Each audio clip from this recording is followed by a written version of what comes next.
योग वशिष्ठ का ये स्तोत्र कहता है, just as a big lamp kept inside a vessel made of precious stones illumines by its light both outside and inside, so also the one self illumines everything.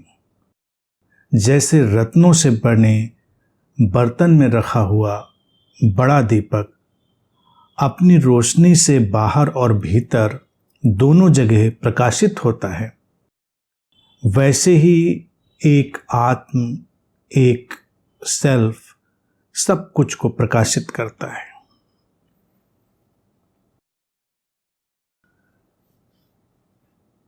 योग वशिष्ठ के इस पड़ाव पर आत्म के, सेल्फ के, स्रोत के जो सर्वव्यापकता है और उसके बहुआयामी जो ढंग है उन पर ही बात की जा रही है। ऋषि वशिष्ठ कहते हैं कि जैसे रत्नों से बना हुआ एक बर्तन है और उसमें एक बड़ा सा दीपक रख दिया जाए तो जो रिफ्लेक्शन होता है वो भीतर भी प्रकाश को लाता है और बाहर भी प्रकाश को लाता है।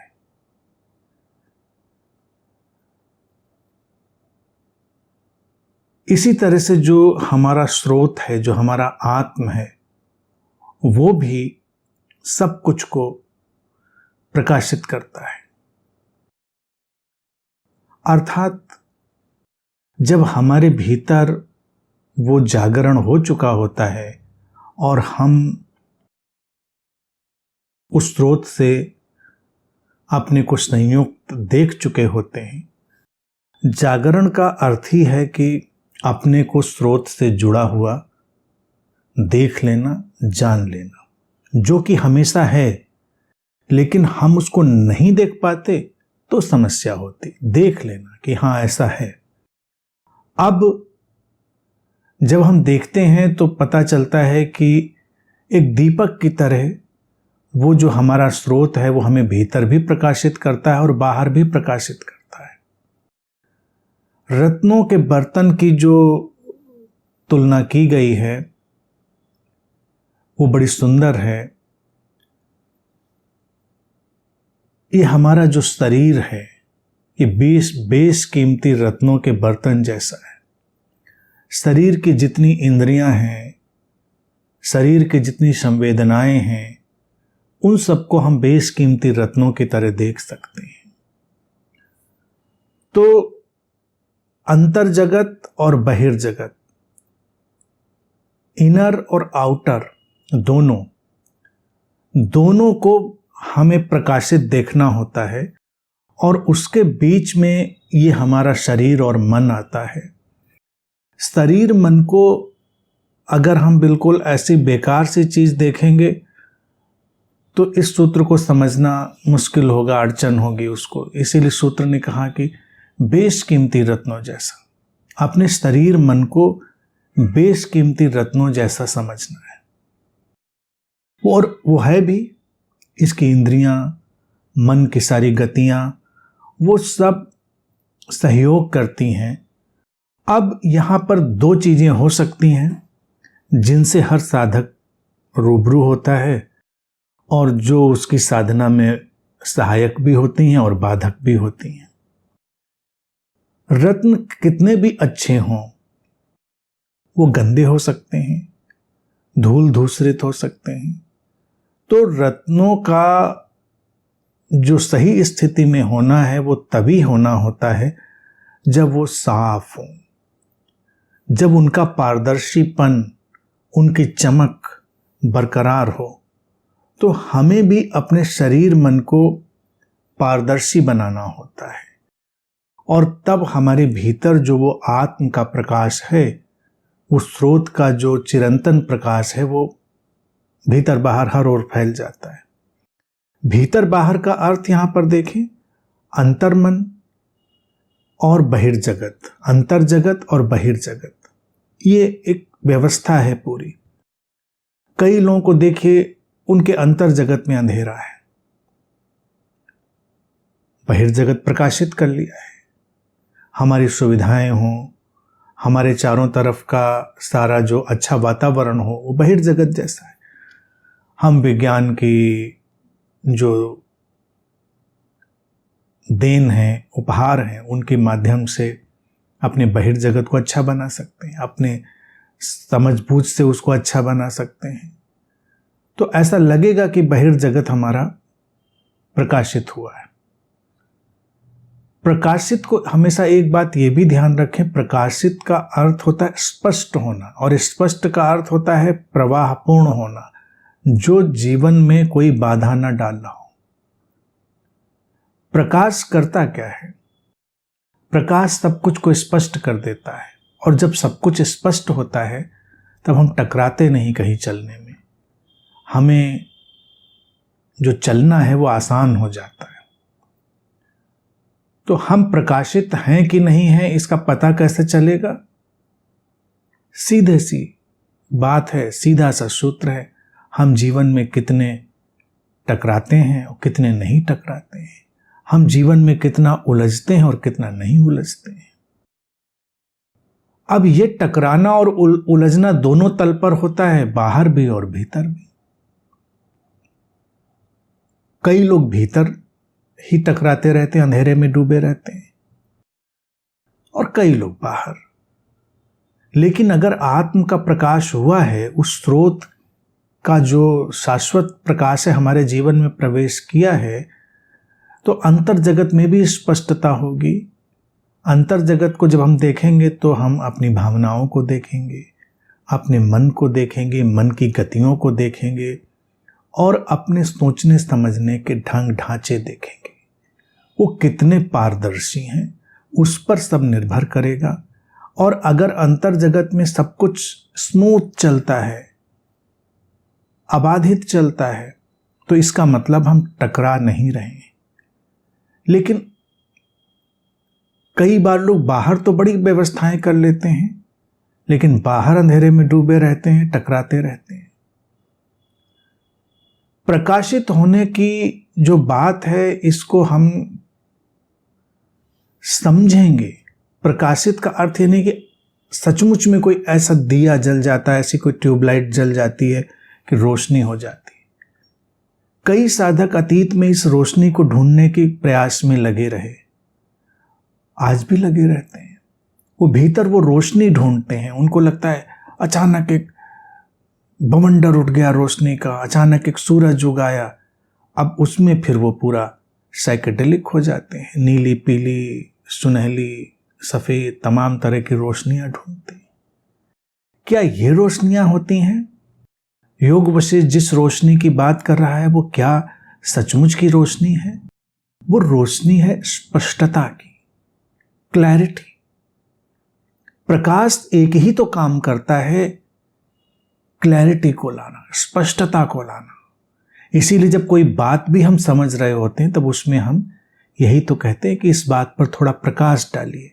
अब प्रकाश तो है नहीं कि बगल से टार्च निकाली और बात के ऊपर डाल दी हमने।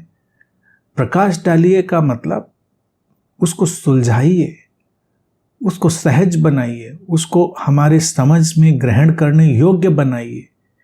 वो हुआ बात का प्रकाशित होना। अंतर जगत के प्रकाशित होने का अभिप्राय है सुलझा हुआ मन, सुलझी हुई भावनाएं, उलझता नहीं ऐसा व्यक्ति कहीं भी। अन्यथा लोगों को देखे तो बड़ी दुर्घटना घटती, ये संतुलन मुश्किल से मिलता है। बाहर बड़ी बड़ी बातें, ऊंची ऊंची बातें, तमाम ऐसे लोग जीवन में मिल जाएंगे जिनकी अगर बाहर की बातें सुनो तो लगेगा अरे कहाँ खोए हुए थे इतने महान ज्ञानी व्यक्ति। और अगर उनके साथ कुछ दिन संवाद का अवसर मिल जाए, रहने का अवसर मिल जाए, तो लगेगा अंतर जगत में तो ये व्यक्ति बिल्कुल उलझा हुआ पड़ा है, गांठ गांठ ही हो रखा है, बात बात पे टकराता है, भावनाएं इसकी तमाम गांठों से भरी हैं, भीतर इसके तमाम उलझाव पड़े हुए हैं। कितनी तरह के पूर्वाग्रह, कितनी तरह की दुश्चिंताएं, कितने तरह के टकराव, कितने तरह के आग्रह, कितने तरह के भय, कितने तरह के लोभ, सब इसके अंतर जगत में पड़े हुए हैं। और बाहर जब आएंगे तो बाहर वो धुआंधार प्रवचन दे देगा। तो ये हो जाएगा अंतर जगत का एक बेमानीपन। अब यहां पर हुआ क्या? हुआ ये कि व्यक्ति को दिया तो मिल गया है, लेकिन दिए को रखना कहाँ है ये उसको पता नहीं। तो इसीलिए सूत्र कह रहा है, रत्नों के बर्तन में जैसे दिया रख दिया गया हो, तो पहले अपने शरीर मन को मांजिए, निखारिए, पारदर्शी बनाइए। और कैसे बनाएंगे? कैसे बनाएंगे? मन को पारदर्शी कैसे बनाएंगे? कोई बड़ी उसके लिए गंभीर चीज नहीं चाहिए। अपने को पूर्वाग्रहों से मुक्त करें, अपने आप को धारणाओं से मुक्त करें, अपने आप को विश्वासों, मतों और हर उस बात से जो सीमित बनाती है उससे मुक्त करें। हर वो बात जो हमको किसी पिंजड़े में बंद करती है उससे मुक्त करें अपने अंतर्मन को, तो अंतर्मन पारदर्शी हो जाएगा। सीमाओं से मुक्त होने को ही माया से मुक्त होना भी कहा जाता है। माया का अभिप्राय यही है, बार बार मैंने उसको स्पष्ट किया है, जो सीमाओं में जकड़ दे वही माया। और शरीर को कैसे पारदर्शी बनाएंगे, शरीर की इंद्रियों को कैसे पारदर्शी बनाएंगे? उसके लिए शरीर का सम्मान करिए, शरीर का स्वीकार करिए, उसका रख रखाव करिए। ये जिस चीज के लिए बना है उस चीज के लिए उपयोग करिए। पेट्रोल की गाड़ी में पेट्रोल डालिए, डीजल की गाड़ी में डीजल डालिए, इलेक्ट्रिक व्हीकल में इलेक्ट्रिक का इस्तेमाल करिए। अब कार तो आपने ले ली इलेक्ट्रिक और सोच रहे हैं भर लें इसमें पेट्रोल, या पेट्रोल की कार में भर लें डीजल, सब खराब हो जाएगा। अच्छा, बाहर के तो जो व्हीकल हैं वो तो भरने भी नहीं देंगे, इजाजत नहीं। डीजल पेट्रोल का तो कंफ्यूजन हो सकता है, उसमें गाड़ी खराब होगी आपकी, जो भी होगा। बाकी तो जब और सिस्टम हो जाएंगे तो आपके पास उपाय भी नहीं रहेगा। लेकिन शरीर एक ऐसी चीज हमको दी गई है उपहार के रूप में, इसमें हम सब कुछ डाल सकते हैं। शरीर को हम कैसा भी बना सकते हैं, शरीर को हम दिव्यतम बना सकते हैं, निकृष्टतम बना सकते हैं। शरीर एक ही जैसा होते हुए भी एक ही जैसा सबका नहीं होता। शरीर की गरिमा, शरीर की दिव्यता वो हमें उभारनी पड़ती, इंद्रियों को शुद्ध बनाना पड़ता। अब इंद्रियों को शुद्ध कैसे बनाएंगे? उसमें हमारा मन पूरी भूमिका निभाएगा। इसीलिए शरीर मन हम बोलते हैं, आज भी हम साइकोसोमैटिक बोलते हैं, बॉडी माइंड बोलते हैं। हर इंद्रिय को पारदर्शी बनाइए। देखिए तो देखने को शुद्ध रखिए, देखने में अपने पूर्वाग्रह मत लाइए। और सारे पूर्वाग्रहों और उलझावों की जो जननी है वो दो भाव हैं, भय और लोभ, फियर और ग्रीड। किसी भी तरह का भय और लोभ है तो वो आपकी दृष्टि को धुंधला करेगा, वो आपके सुनने को धुंधला करेगा, आपकी हर इंद्रिय को धुंधला कर देगा। तो शरीर को भी अगर हमें पारदर्शी बनाना होता है तो भय और लोभ के सारे उपायों से, उनके विस्तारों से, उनके एक्सपेंशन से हमको हट जाना होता है। अब ये हमारा शरीर ऐसे रत्न वाले बर्तन जैसा हो जाएगा जो बड़ा ही दिव्य है, बड़ा ही प्रभावशाली है, और इससे जो प्रकाश निकलकर फैलेगा वो हर तरफ जाने वाला होगा। ऐसा नहीं कि वो केवल बाहर ही बाहर होगा, और ऐसा नहीं होगा कि वो केवल भीतर ही भीतर होगा, भीतर और बाहर दोनों तरफ। संसार की विडंबना अभी तक यही रही है कि अक्सर अगर ज्ञानियों का जीवन देखें तो भीतर अंधेरा भरा है, और कई बार ऐसे साधक, ऐसे तपस्वी, ऐसे ऋषि रहे जिन्होंने भीतर तो प्रकाश पा लिया लेकिन बाहर उलझ के रह गए, क्योंकि बाहर की व्यवहारिकता, बाहर के सारे जो तौर तरीके थे वो उनको नहीं समझ पाए, उसमें अटक गए। और नहीं समझ पाने और अटक जाने में ऐसा नहीं था कि कोई निर्बुद्धिपना था, वो थे पूर्वाग्रह। ऐसा होना चाहिए और ऐसा नहीं होना चाहिए, उसमें अटकने से ही सारी व्यवहारिकता कुंठित हो जाती है। एक आध्यात्मिक व्यक्ति को पूरी तरह व्यवहारिक प्रैक्टिकल भी होना है, और प्रैक्टिकल व्यवहारिक होने का अभिप्राय क्या होता है? जो जीवन को सुंदर और सर्वोत्तम बनाए, वही व्यवहारिक है। अब जैसे आज के समय में कोई रहे व्यक्ति, अच्छे से रहो, अच्छे वस्त्र पहनो, अच्छे अपने परिवेश को बनाओ, व्यवहारिकता हुई। कभी हो सकता है किसी व्यक्ति का नग्न रहना या कभी कम वस्त्र पहनना अच्छा रहा होगा, परिस्थिति रही होगी, लेकिन तमाम ऐसी परंपराएं होंगी जो आज उस परंपरा को ढोती चली आएंगी। उनको लगता है ऐसा ही होता था हमारे यहाँ, तो हम भी ऐसा करते, तो व्यवहारिक नहीं, व्यवहारिक चीजों में अटक जाएंगे, उनके लिए बहुत सारे अटकाव हो जाएंगे। इस तरह से अगर हम देखें तो हमारी बहुत सारी खान पान वेशभूषा की चीजें व्यवहारिकता की देन हो सकती हैं, क्योंकि वो देश और काल के अनुसार व्यवस्थित होंगी। हम अलग देश और काल में पहुंच चुके हैं और हम अटके कहीं और पर हैं, तो व्यवहारिकता चली जाएगी। बाहर का जगत पूरा प्रकाशित होगा तब जब व्यक्ति कोई पूर्वाग्रह लेकर नहीं चलेगा, और जैसा देश काल है उसके अनुसार वो सर्वोत्तम सहजता को खोज लेगा कि इस क्षण इस परिस्थिति में ये ढंग सर्वोत्तम हो सकता है। और बहुत सादगी वाला जीवन होता है ऐसे व्यक्ति का, जिसका बाहर भीतर प्रकाशित होता है।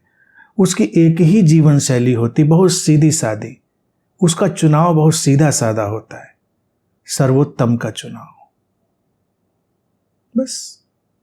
और ज्यादा कुछ चाहिए नहीं जीवन में। जब भी चुनो, बहुत सादगी वाली बात, सर्वोत्तम। पूरी प्रकृति सर्वोत्तम को चुन रही है। अगर हम प्रकृति को देखें तो उसका चुनाव ही सर्वोत्तम की तरफ है, इसीलिए प्रकृति प्रकाशित लगती है, क्योंकि वो सहज लगती है। एक कोयला हीरा होने के सर्वोत्तम चुनाव की तरफ जा रहा है।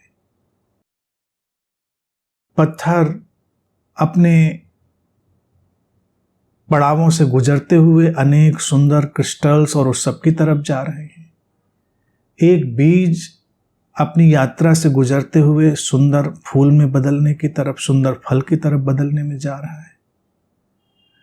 प्रकृति में जहां भी निगाह डालेंगे वो सर्वोत्तम की तरफ गतिमान दिखाई देगी। तो हम ही क्यों नहीं उधर जाते हैं? हम क्यों निकृष्टतम चुनते हैं? अपने विचारों में सर्वोत्तम चुनिए, भावनाओं में सर्वोत्तम चुनिए, भोजन में सर्वोत्तम चुनिए, हर जगह सर्वोत्तम चुनिए, अपने वस्त्रों में सर्वोत्तम चुनिए। अब सर्वोत्तम बड़ा रिलेटिव टर्म है, देश काल परिस्थिति से जुड़ा हुआ है।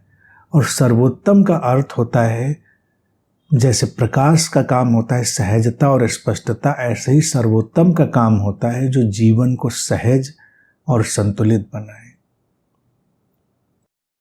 हमको प्यास लगी है तो एक घूंट पानी पीना ही सर्वोत्तम का चुनाव होगा। पानी की जगह हम सोचें कि इस समय सबसे अच्छा यहाँ पर ड्रिंक कौन सा मिल रहा होगा, कौन सा शरबत सबसे अच्छा मिल रहा होगा, हम उसको पी लें, तो सर्वोत्तम का चुनाव नहीं होगा। सर्वोत्तम व्यवहारिक है, जो जीवन को सहज बनाता है, वो है। इसी तरह से हम हर चीज में देख सकते हैं, शरीर और मन दोनों का प्रकाशित होना संभव हो जाता है जब स्रोत से हम जुड़ जाते हैं। और जब एक व्यक्ति स्रोत से जुड़ जाता है तो फिर वो स्रोत ही उसको दिशा निर्देश देता है, उसको गाइड करता है। फिर उसको इतनी गणित बिठाने की जरूरत नहीं रहती, हम ये चुने वो चुने क्या करें, उस स्रोत ही उसको एक दिशा निर्देश दिए चलता है।